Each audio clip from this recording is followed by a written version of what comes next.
अपघातासारख्या कोणत्याही इमर्जन्सीसाठी आता प्रवासाची रिस्क घेण्याची गरज नाही, कारण आता कणकवलीत सर्व अत्याधुनिक सुविधांनी सुसज्ज आहे डॉक्टर नागवेकर हॉस्पिटल आणि नर्सिंग होम। अत्याधुनिक ट्रॉमा केअर, अत्याधुनिक ambulance, trauma care surgeon, neurosurgeon उपलब्ध, रक्तपेढीची सुविधा, 20 किलोमीटर परिसरात ॲम्ब्युलन्सची मोफत सुविधा। डॉक्टर नागवेकर हॉस्पिटल आणि nursing home 24/7 emergency service. Mobile 9852 108 108 आणि 8803 108 108।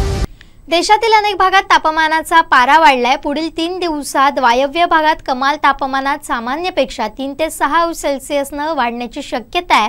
तेलंगणाचा बहुतांश भाग आणि महाराष्ट्रातील अंतर्गत भागामध्ये कमाल तापमान 35 ते 37 अंश सेल्सिअस दरम्यान राहील। गुजरात, छत्तीसगड, रायलसीमाच्या अनेक भागात, मध्य प्रदेशचा भाग, ओडिशा, आंध्र प्रदेशचा किनारी भाग, तामिळनाडूचा अंतर्गत भाग आणि केरळच्या काही भागात कमाल तापमान 28 ते 33 अंश सेल्सिअसच्या दरम्यान राहणार असल्याचं हवामान विभागानं म्हटलंय।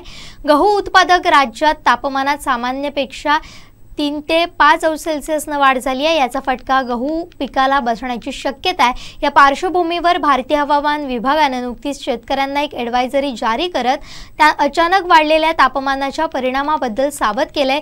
दिवसा वाढलेल्या तापमानाचा गव्हावर विपरीत परिणाम होऊ शकतो, कारण गहू पीक पुनरुत्पादक वाढीचा कालावधी जवळ येतोय, जो तापमानात संवेदनशील मानला जातो, असं हवामान विभागानं म्हटलंय। फेब्रुवारीमध्ये तापमानात असामान्य वाढ झाली आहे। गुजरात, महाराष्ट्र, गोव्यातील काही भागात उष्णतेच्या लाटेसारखी परिस्थिती निर्माण होण्याची शक्यता असल्याचं हवामान विभागानं म्हटलंय।